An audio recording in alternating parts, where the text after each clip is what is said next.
Have you ever wondered where the problems in the world today would exist if we had deeper connection to ourselves, others, and the environment and acted from that place? Welcome to the Conscious Action Podcast with your host, Brian Berneman, who believe that connection is the key to taking conscious action as individuals and creating a better world.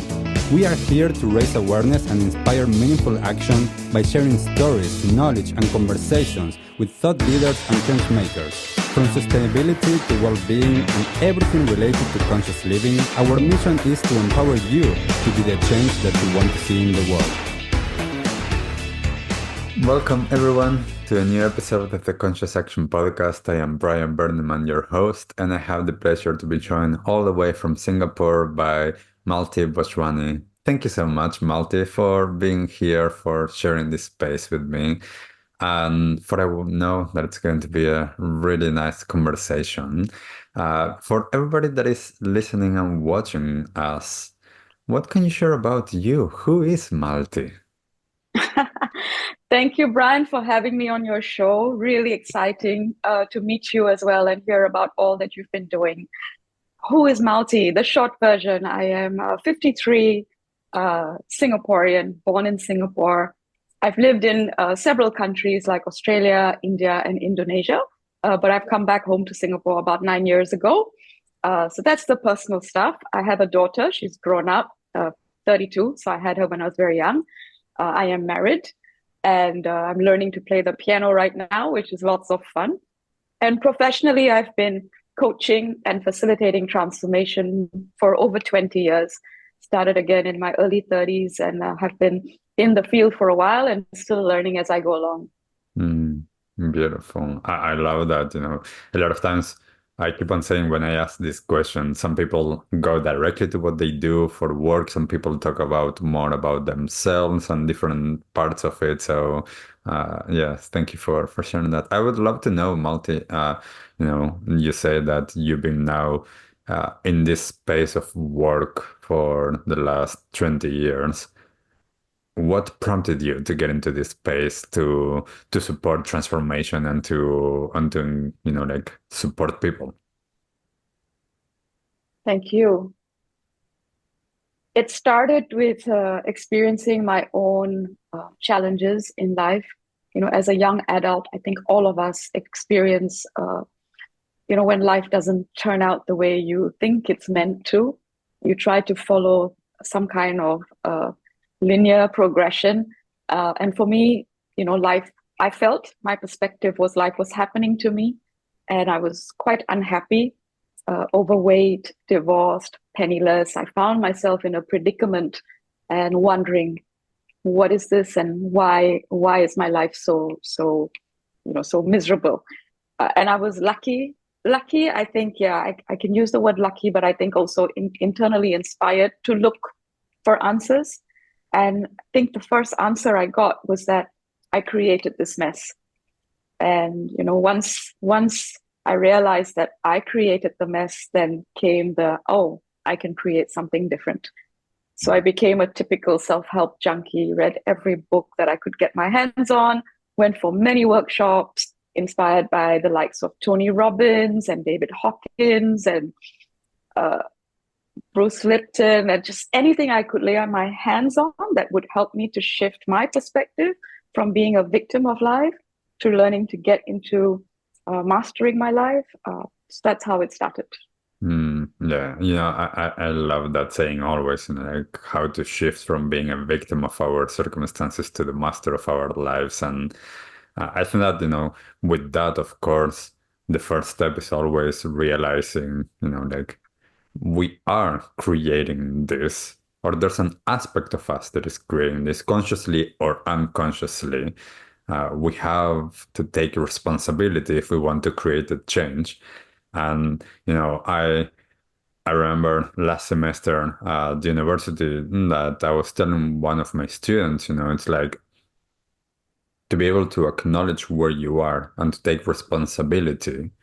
Because yes, some of us have had more privilege or more fortune in the circumstances that we grew up, and as well, by the time that we are teenagers, adults, we are co-creating a lot of that. So to be able to just see where you are and then being able to be curious to explore all of these different things, I think that is so cool. And not that many people surprisingly do this. Yeah. You touched on two words that really kind of resonated. It's been in my consciousness lately, which is privilege and responsibility. And I think very simply that we are sitting here recording a podcast, that we can have, AirPods in our ears. We are privileged. We are privileged to information. It's almost unfair that it's us who are consciously searching and it's there for us. And yet those who probably could benefit from it more do not have access. Mm, And so with that came a sense of responsibility that I felt when I was younger as well, that if I can do this in my life, if I can transform my relationship with myself, my relationship with my body, my relationship with money, my relationship with others, then it's my responsibility to share it in whatever way I can. And even if through a sharing, and so I started to write books and coach. And my mindset was, look, even if I can't change the world, very lofty, big dream, but if I can make a slight difference, if someone hearing one word might touch them, even though they've heard it 50 times before, but just hearing it this time, maybe they're right today to hear this, then I'm living something bigger than just self-fulfillment. So I mm, think this privilege comes with this responsibility. mm. Yeah, and I think that this is something going back to that class that I was talking about this with my students. I think that the one of the pitfalls that a lot of people that get the sense that they are privileged is that they take on the weight of the world. And it's a responsibility that is quite different than saying, I'm going to do something with this privilege and I'm going to be able to share my understandings and my personal experience. And if I can touch one person, great, because that one person, that's how we change the world. And I think that that's as well, like the I growing up as well, it's like I'm going to change the world, and then it's like, yes, I am changing the world by changing myself, by changing the people that I work with and the people that are around me. I'm changing the world, perhaps not in the same idea that I had when I was younger, uh, but I am. Yeah. I love that you do this, and I love that you're awakening these younger minds. And also what you said earlier, it's if we can find that courage to look in the mirror, look at the state of our lives, and honestly, like take stock. What's going on in these different areas of my life? Only then the first step for transformation is awareness. Because if we're not aware of how we are creating our lives, then there's really no access to making any shift. Mm, yes. Yeah, but And it's scary, I think, right? yeah, well, it's we are creatures of habits, and what it's a lot of times easier to stay in the familiar than to go to something that we don't know. This is why a lot of people with unhelpful tendencies or in relationships or workplaces that are not the right ones for them, they stay there long or longer than what they perhaps think that they should because they are more afraid of whatever can come next. And a lot of times, it's I usually say to people that one of my biggest aims or missions in this life is to be able to support people before they hit rock bottom so that they can actually do that, have enough awareness, what you were saying, have enough awareness to create the change before everything falls apart. And for some people, that's the journey that they need to go through in life, but I think that some people, if they hear this type of conversations or what we are talking about or what we do for work, if they can hear it before they hit rock bottom, how much more helpful it's going to be and easier in a sense in their lives to create changes. But I would love to know, Malti, like for you, you mentioned your experience, like that you were going through a lot of different challenges when you discovered all of this. how did you started to shift? And what were the things that you started to implement in your life that allowed your life to start to change as well? It's um it's very it it it's a little challenging to even answer that question because I think it's never one thing. It's always a series and a building. It's like you transcend, you include, you build on what you've already learned, and you start to practice. But if I were to bring it down to a couple of things that I think made the biggest difference, the first one was this whole idea of being responsible for my reaction to my triggers, to people around me and events around me. And I think this is age old. We can find quotes about this that are so powerful. My favorite one is Viktor Frankl's, from Man's Search for Meaning. Between a stimulus and a response, there is a space.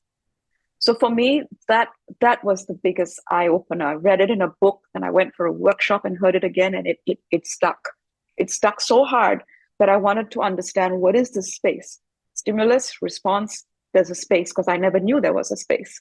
Something would happen and I would react. And like you said, creatures of habit, I had a typical pattern in my reaction, which came from my victim mindset. First was blame. Let's blame somebody. Something happened. Whose fault is it? Someone did this to me, right? And then the next thing, after I exhausted the people I could blame, then I blamed myself. And then that's guilt. And so the cycle of blame and guilt, which later I started to learn is the lowest frequency emotion any human being can have. Because you talked about rock bottom. I think rock bottom is when you're so consumed in blame and guilt, you can't lift yourself out of it. So for me, I was very curious about how to expand the space. And that's how I started to discover mindfulness practices, meditation, and different forms of it. How do I find breath work?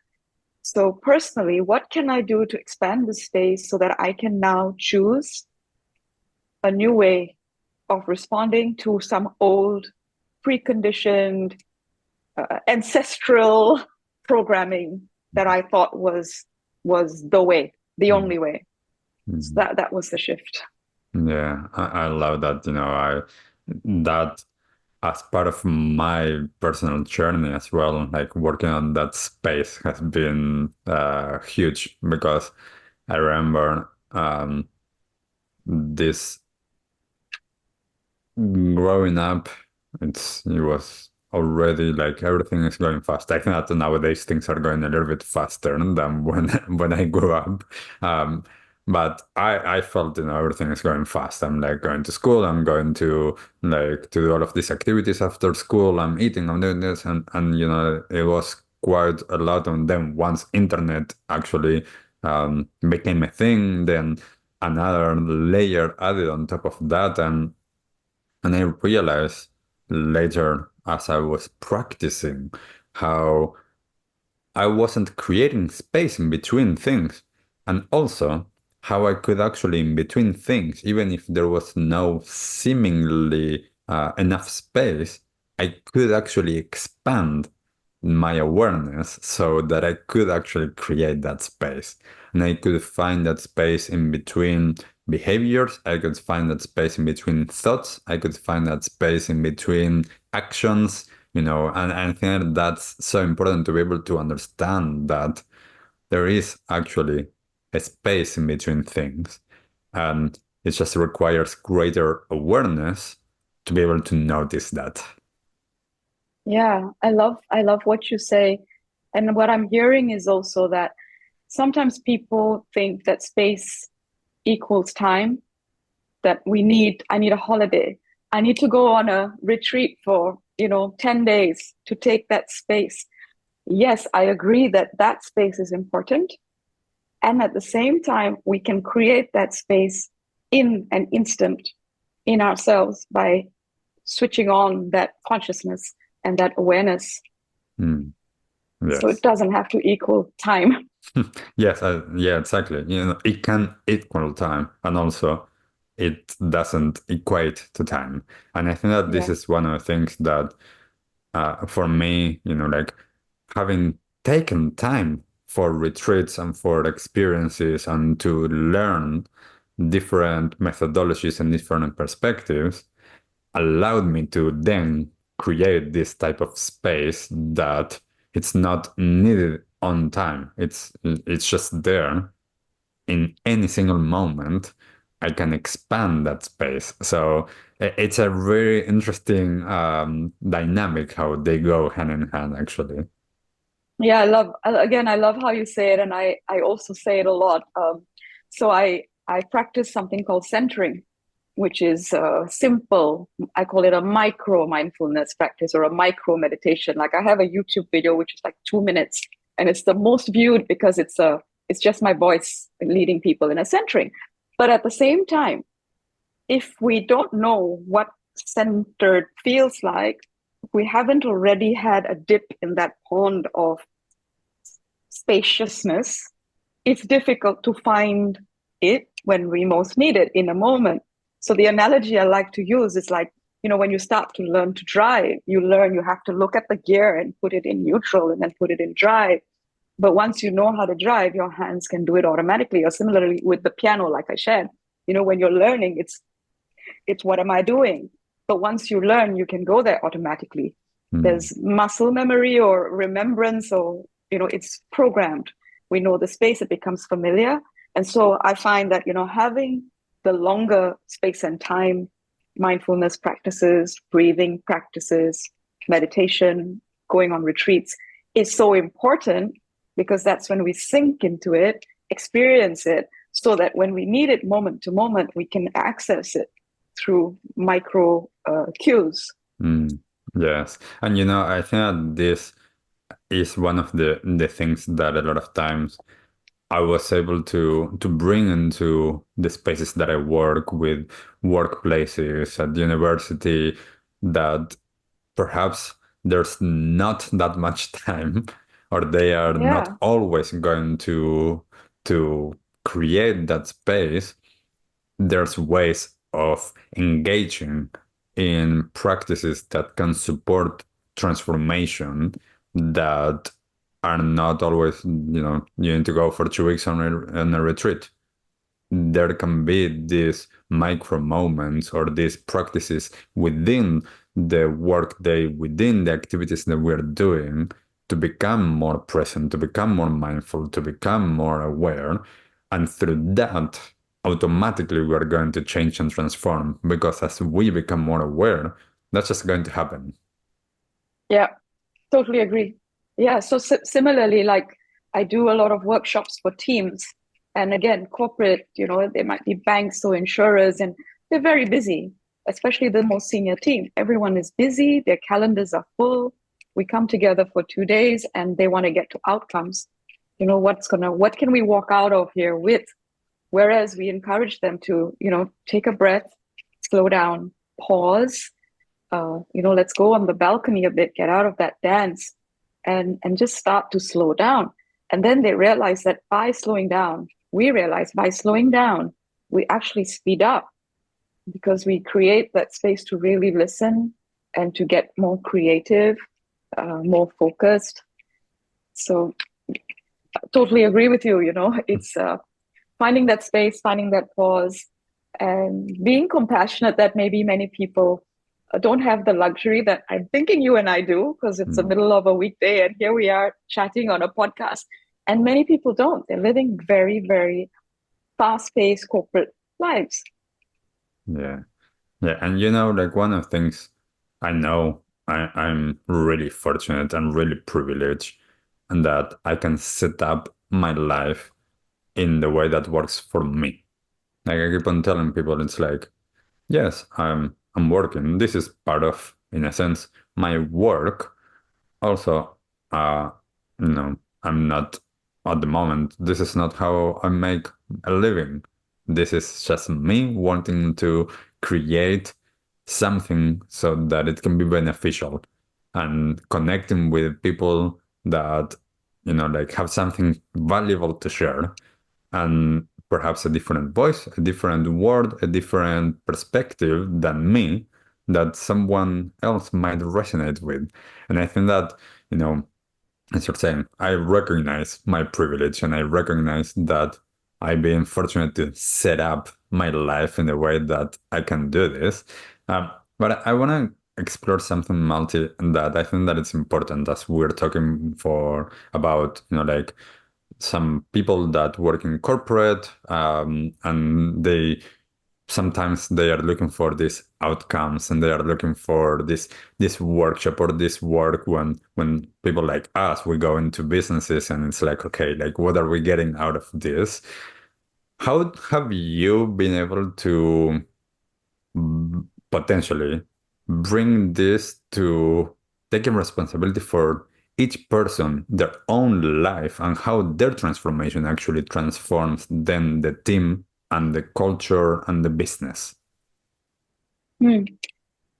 So I do a lot of this organization-wide transformation, which sounds big, but I like to bring it down to one quote um, by Richard Barrett, which is organizations don't transform, people do. So if you're at the top of the organization and you intend to transform, you want to change the business results of this organization, you start to realize, or they start to realize, that in order to change the results, then we need to change the way we work. What we do has to change. If we want to change what we do, behaviors and actions, then we need to change our mindset, which means we need to start looking at our own beliefs, our assumptions, our values, our limiting thoughts and beliefs, and even our inspiring thoughts and beliefs, and find that coherence and begin to behave in the transformed way. And only then will we be able to role model, behave in ways that will influence the team and hence their teams and hence the whole organization. So if I had, the liberty to design programs like that, it will always be, the first module would always be lead self. So what do I need to take ownership in my own way of being? Mm. And then from there, how am I impacting the people around me? So how do I take ownership for the impact I have on the people around me, my team? And then from there, how can we really inspire and mobilize the whole organization to live in the way, the desired way? Because there's a promised land. Like if we live this way, we behave this way, we will get to where we want to get. Mm. But if we don't change anything, coming back to your first point, then it's quite ridiculous to have lofty dreams. And you can't expect one person at the top, the CEO, to do it all. I mean, it's not possible. So Mm. even that person needs a strong team. So I Yeah. think it always comes back to self-awareness. Mm. Yeah, like for me, I love what you're sharing because for me it's always about that a business is the people. Like if the people don't change, then nothing will change. Mm, Of course, there's different stakeholders, there's different circumstances, like if perhaps a business isn't actually getting enough sales and suddenly something happens in the world and there's a need for what they are selling, even if they don't really transform themselves, they will get more sales. Majority of the circumstances don't change that drastically most times. Therefore, we do need to actually understand how are we engaging, how are we coming into the space, what do we believe, as you're saying, like those limiting beliefs, those tendencies that we have, how are we as a team actually working together, and what are we working towards? And I think that a lot of yeah. times, I remember with one of the businesses that I was working with, um, I did an exercise that basically it was about everybody sharing their motivation behind why they were actually at work.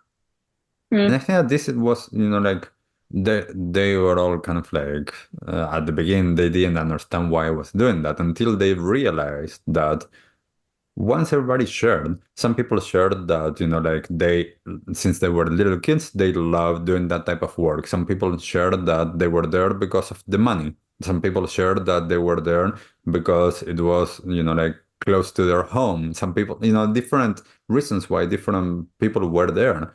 And one of the things that came from that was that now the teams actually know, like, okay, this person is here just for the money. They are not going to go above and beyond anything because all that they are doing is, which is okay, like just going to work just for the money. Um, they are not going to go above and beyond. So as a team member, if I know that, then I'm not going to ask that person to do something after 5 p.m. if they are going home, because they are just going from 9 to 5 and then they are going home. Whereas someone else that perhaps is really involved and really into what they are doing, perhaps they can actually help. So therefore, then the dynamic of the team gets easier because now they know what, who they can ask for support, who they can ask for something more, and they start to know themselves more as people, which is another layer that in a lot of workplaces, people don't know enough about the people around them. Exactly. They just know them as roles and functions and forget that there is a human being with a whole life, with their own needs and beliefs and motivations. And I feel as well like for leaders to realize that they're in the business of people and start to care, become curious about the motivations, the values of people. It's only through that that they will be able to influence and mobilize and motivate. So even this person, and no judgment, I think it's fine. Many people work for a living and maybe they have something else that makes their life more exciting. But even for them, they would be motivated to find ways to innovate what they do so that they can go home on time. So, just understanding that Yeah. can really transform an organization. Yeah. I would love to get Malti a few more, perhaps some lived experiences through your work or some insights that you gain on this intersection between organizational transformation and personal transformation. Sure. Again, without sounding repetitive, it comes back to awareness and consciousness. It comes back to having the consciousness, the desire, and inner yearning to make a difference, where you're part of this organism made up of cells, so organization made up of people. You're part of this place because you can do something to inspire, make lives better. Either you're making lives better through your product. And I think people need to really have a strong belief that what we're selling or what we're doing is making a difference and is helping people out, making lives more pleasurable, enjoyable, easier, whatever, more meaningful. So knowing that you're doing something that's meaningful to you, I think that's at the core of it, and having that awareness that what got you to this point, what got us to this point, and I'm talking, say, leadership, what got us to this point isn't going to take us to the next level of transformation or wherever you want to go. Because we all probably got to a certain place doing something really well. But now, to what we were saying earlier, now you don't need to do that thing. What you just need to do is read people, inspire them, care for them, be empathetic, listen, collaborate, inspire collaboration, make sure that the structures, the processes support collaboration. So again, it comes back to finding that pause. So my most fulfilling client work has been the clients who have been open to the space, exploring their own inner work, realizing that I need to shift in order for me to make any changes in my life and my organization. So some of the beautiful ones are when people are willing to explore some of the modalities like breath work, mindfulness, meditation, or even be willing to give up 2 or 3 days and go on a wilderness retreat or go on a retreat to deepen their self-awareness.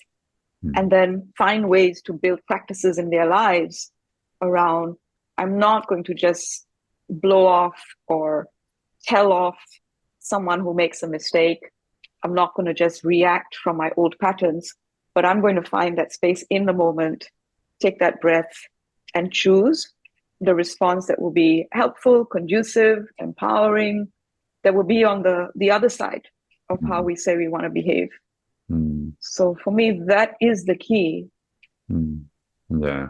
I love that because a lot of times for me, I work with what I call conscious leadership. Sometimes it's hard to understand what that is, but in part is what we are talking about. And in part as well, it's about understanding the difference between managing people and being a leader, and how to be a leader to the people in your team, not to, like as a blank statement of like, this is what leadership is. Not like you're leading people in your team. Do you know them? Do you know how they actually get their reactions, how they have their tendencies, their patterns of behavior? Do they actually need someone to in a sense slightly push them a little bit, or are they people that actually require more space, or need to actually share how they are feeling? The more that we're able to understand ourselves, and then through that understanding our teams, we can change so much. And one of the things that I've seen a lot with a lot of my clients is that some people, like they have been just promoted. They were really good at what they did, and then suddenly they're in a position of leadership, but Yeah. they actually don't have they that's not what they like used to do. Perhaps they were great programmers, or perhaps they were great at whatever role they had, and suddenly it's like, okay, we promote you, now you're leading this department or this team. And there's not only sometimes a lack of skills of what to do as well, there's a lack of, or um, a belief that it's like, who am I to do this? It's like, who am I to do this? Well, I'm not, like, I'm not a leader. And that's, in a sense, that doubt that comes there. And, some people then put up a show into, like how they think that a leader or manager should be, but they feel like an imposter a lot of times. Yeah.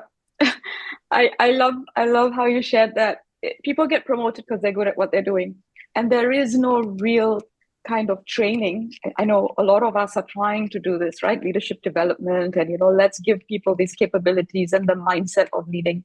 But there's two things that I love around what you said. One is that they are real human beings who have names and families and needs and motivations and styles. And so you're not leading some just random team. You're leading people who by right you should get to know and see each person as a unique soul that happens to be in your world.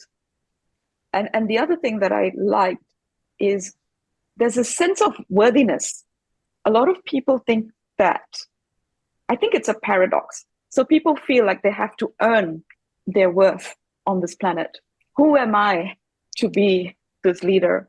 Marianne Williamson, her beautiful poem, right? Who am I to be great? But then who are we not? And I find sometimes life gives us gifts or feedback. So obviously, we've been doing something really well. And the world, our surroundings, has acknowledged that and rewarded us with a role. Let's just call it leader for now, or podcast host, or author, right? We get these opportunities and they're gifts, but realizing that we are worthy of this gift. We were born worthy of the gift. To me, I find leadership is a lot of that, not only leadership for, you know, using corporate speak, but self-mastery, self-leadership is stepping into our own self-worth, Mm. realizing that I was born worthy. I no longer need to prove, to do, to achieve anything to be worthy. And from worthiness, then there's no longer the need to compensate, to facade, to pretend. But I realize I can just be me. Mm. And me being worthy, stepping into that will exude trust. People will start to rely on me more because they see that I rely on me. And I've actually had the privilege, very humbling privilege of coaching executives just on this, stepping into their own worthiness. Some of them get there through faith. And I'm agnostic of, how we get there. But just remembering that you are worthy, you were born worthy. From the moment you were conceived, you were worthy. And it's such a paradox and so ironic that we're born and then we run around trying to earn our sustenance and our worthiness, whereas it was our birthright. So with my story, this leader stepped into her worthiness. And before, within weeks, the universe responded and she was promoted. And it was an awesome role where she gets to really be an inspiring woman leader in a great organization in a fabulous industry. So that was very touching to see that. Beautiful. I think that it's really interesting how a lot of times it's really nice to get the validation or to get the feedback that we are worthy.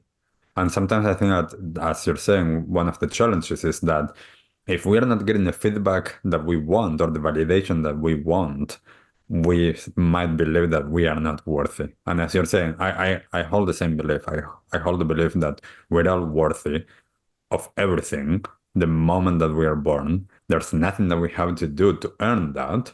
Yet, because of the way that our society functions and how much a lot of people care about others, and to validate their own experience, they need the validation from others, then it's really interesting how, we can actually get to that place through outside circumstances that show us, oh, there's a promotion, so now I'm worthy. And perhaps for some people is, I'm worthy, and now the world is showing you there's a promotion. Yeah, that's so interesting, the loop. And often, again, with human beings, we have a negative bias. So even if we get validation, acknowledging our worthiness, we tend to look at where we're not getting it. So instead of, soaking in and reveling in what we do receive, we start looking at, oh, but, this person didn't give me wonderful feedback, or that person didn't like my Instagram post, and I think, even with vanity in these days, like, I follow on TikTok and on Instagram, I find it quite sad that a lot of us want validation through even our physical appearance and our possessions. And it turns into an endless loop because we can buy, everything that's available on the market and still not feel worthy. Or we can choose to realize that we're unique. Not all of us are going to ever, no matter what we did, we're not going to be able to change our DNA and become, taller, or I don't know, have a different face or get a promotion. Maybe that's just not what we're doing. But if we can start to acknowledge, what do I value? My values are different. That's why my life has turned out different. I have prioritized things that are different from what maybe the world is validating right now. And that might change. Yeah, definitely. I think that it's a worthy thing to keep on reminding people that they are worthy, that we are all worthy, and to keep that going, because at some moments where life presents obstacles or challenges, there might be a tendency to revert back to the thought that we are not. And I think that just remembering and just having that going, it's so important over there. And Malti, I would love to know, like, in your experience as well, what have been some of the challenges working in the space that you do, in terms of getting the people to, in a sense, buy into what you're sharing? The biggest challenges usually are at the start, and talking about time. So an organization, a potential client wants to change something, but they want to change it now. And they want 6,500 employees in their organizations to change it now.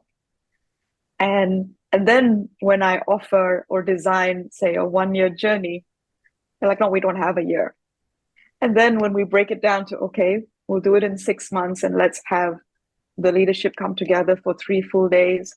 or let's do 3 modules for the leadership, spend 5 days working on self-awareness and self-regulation and everything that we've been talking about so far, instilling the practices that will help each leader to take ownership for their own lives and their reactions. So often the pushback is, we don't have that much time. Can't you just do this in 2 days? Or can't you do this in 4 hours? So for me, that's the first challenge. What's worked so far for me is when, starting to build some credibility in the space. And when clients start saying to each other that, please give it the 2 days, give it the 3 days, invest the time, it will have exponential ROI that is difficult to quantify at the start. For me, that's the first thing. The second challenge is very personal, and I'm still working on this one. It's, for me, mindfulness and this trust in the good of the world. Agnostic of religion again, but I have a very strong belief system that the universe conspires in my favor, that life is unfair, but it's tipped in my favor. And those are some belief systems that have helped me to transform and to create the life that I'm living now, that I'm so grateful for and I'm so happy with. So calling them beliefs, I feel, is more helpful, because I feel we all have beliefs. So transformation is to be able to look at, inspect the beliefs that are running us right now and check if they're supporting us or not. And if they're beliefs anyway, they're not truths, right? We can't run it to any kind of data testing to see if it's an actual truth. Truth is a big word. Usually it's an assumption. An assumption that we have built into the way we operate. It's the way things are. But if it's an assumption and it's a belief, it can be replaced. So for me, that's the core. But to do that, I feel that we, as I've heard from you as well, we've spent years, really deepening this personal practice, spirituality, mindfulness, meditation, breath work, all of it, silence, retreats. We've spent so much time and energy and invested our lives in it. And now to be able to share this with others as a quick fix, do this and all your problems will be solved. That's the challenge. Mm-hmm. So I try to take on this perspective that if I can plant the seed, that this is where you're going to find your answers. It's not going to happen today, but if you can just a little nudge, and then you find your own way, and people do, whether they find it back in their faith or they find it in learning a particular mindfulness practice or breathwork practitioner or yoga or whatever, they find it themselves. Mm. And then that will help to really make the transformation sustainable. So I think the last thing I'd say here is, the difference between change and transformation. We can change employees in our team. We can change the way we do things and processes. But this deep internal shift is a transformation from within that cannot be reversed. It's irreversible, like the metamorphosis of the butterfly. And coming back to the worthiness, it's the caterpillar was always the butterfly, but she didn't know. Mm. Yeah. Yeah. And, I love all of that, because I see some of the challenges that you were mentioning. I've had this as well, I actually, one recent podcast episode that I did was about the quick fix mentality in terms of our well-being, and how, it's like, it is possible that things, that we work with someone, and in one half an hour or 1 hour, they got something and suddenly they are transformed. And a lot of people, they might need time, just like as you're saying, like I've been doing this for over 20 years. Like, it's been a long time to get to some of the realizations and insights and perspectives that I gain. And some people, then it's like, okay, give me the bite size. And I'm like, it doesn't always work like that. It can, because if someone is ready and they just needed to hear something, or they just needed to practice something, and then suddenly things change, wonderful. Most people it's a process, it's a journey, and when we allow for that to happen, I think that the ramifications of that or the transformation that can take place is huge. Because I love what you're saying about that shift.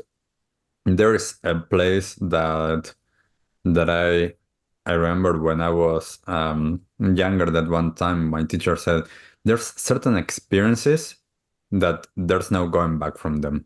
That now once you saw something or experienced something, you can't unlearn that. That's always going to be there. And now you're a different person because that is the new information there that you can't ignore anymore. So the more that we're able to create those spaces of shifts and transformation, that can, that can lead us to places unknown.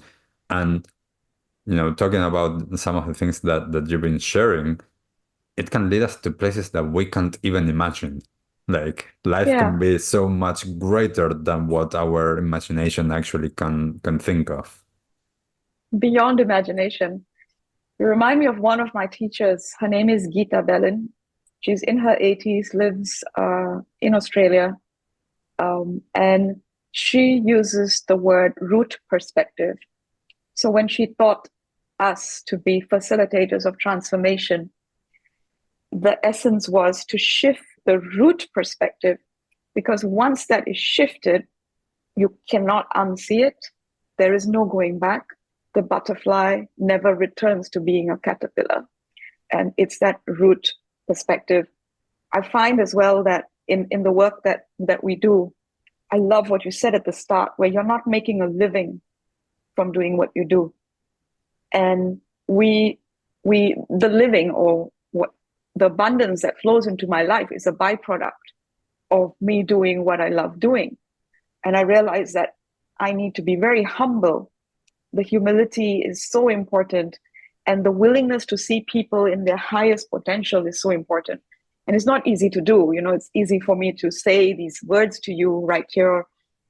And even for me, it's always a constant reminder. How can I be humble, find my humility? How can I see people in a higher regard than I'm seeing them? Instead of judging them, hold them in higher regard. Instead of taking credit, hold myself in humility. And to your point, when the fruit is ripe, anyone can come along and touch it. It's going to fall. And if I happen to be that lucky person that day that, someone read a line from my book and their fruit fell, it's not because I did it. It's because they did so much work that just took this one touch, one nudge, and they experienced their transformation. So yeah, staying humble. Yeah. I love that. I had many years ago someone that I worked with, and they were telling people, and they were so thankful, and I was like, "You did it!" Like, yes, now I can see that I was there. I supported that. But she did it. She did her transformation. I was just there, as you're saying. It just happened that I was there for that part of that, but it was all her. It's just whenever I change, I change. And yes, I can honor the books that I read and the people that wrote them and all of the teachers that I had. I've done my transformation. You've done your transformation, and we can honor and we can take a lot of wisdom and knowledge from a lot of different people. At the end of the day, each of us are the ones that create that transformation. So I love that you mentioned that, and I love to be able to understand the changes and how that root perspective. I'm going to take that word because I haven't heard it in that way, and it is what I was referring to. So thank you for for sharing that. And Malti, I'm aware of our time. I want to honor our time. I want to ask you one last question, which it might be something that you have already answered, perhaps. What is the one thing that you wish everybody knew? Already answered. We'll say it again, because I myself, although I feel there was a moment, when, like we talked about, when the penny dropped or the fruit was ripe, was when I stepped into my worthiness. To do this work, we cannot do it if we weren't humble. I get that. But we couldn't do it if we didn't feel worthy ourselves. So stepping into worthiness, owning that we are the right person for this circumstance, wherever we find ourselves, to trust that I deserve to be here. I'm worthy to be here. I can make a difference to the people around me, the people who I have the privilege of touching the lives of. And finding that internal balance between I am worthy, but also staying humble. So I don't think that's easy to do. I think like riding a bicycle, it's always going to tip. When we feel unworthy, we lose that confidence. Then we become too humble, maybe. We discredit ourselves. We are doing a disservice to ourselves. When we overdo that, we become arrogant. And so another distinction is, to be elegant in our worthiness and not arrogant, to own it, step into it, and know that we were born worthy. So that's my mantra. I'm worthy, and so is everyone around us, worthy of having a beautiful, loving, fulfilling, abundant life experience. Beautiful. Thank you for that reminder. I love that, being elegant in that as well. That's a beautiful way of putting it. And Maltis, if people want to connect with you more, where can they do that? I will come from humility and worthiness to say that my latest book, which is called Mastering Your Life, I've been receiving a lot of feedback lately where people have felt that it has helped the fruit to fall from the tree. So look me up on Audible, on Amazon, Mastering Your Life. I'm everywhere on Instagram and LinkedIn and Facebook. MaltiBhojwani.com, Malti Bhojwani, YouTube as well. So thank you so much for having me on your show. What a pleasure to talk with you today, Brian, and to connect with you on these topics that, it's not so often that we get to talk about worthiness. Yes, thank you, Malti, for taking the time. Thank you for sharing. Thank you for doing the work that you're doing. The more people that are doing this work on themselves and then are able to share it, the more that we're going to create more ripple effect and change the world as we want to. So we are doing it. It's just that. So thank you so much, Malti, for being here. For everyone listening, what did you hear? What resonated with you? Was there something new and interesting? How are you already creating change in your life and transformation? Just leave a comment, whatever it is that you're finding this, to keep the conversation going. And thank you, everyone. And thank you, Malti, once more for being here. And we'll see you all next time. Thank you, Brian. Bye. Bye. What did you like the most about this episode? Take a moment to think about what change you can make in your life today. Share your conscious action on social media using #ConsciousAction and tagging @ConsciousActionNZ so we can celebrate your impact on the world and create a ripple effect. One easy action we would love for you to take right now is to share, like, and subscribe to this podcast. This will help us get these messages out into the world and inspire more people to take conscious action in their own lives, contributing to the better world we hope for.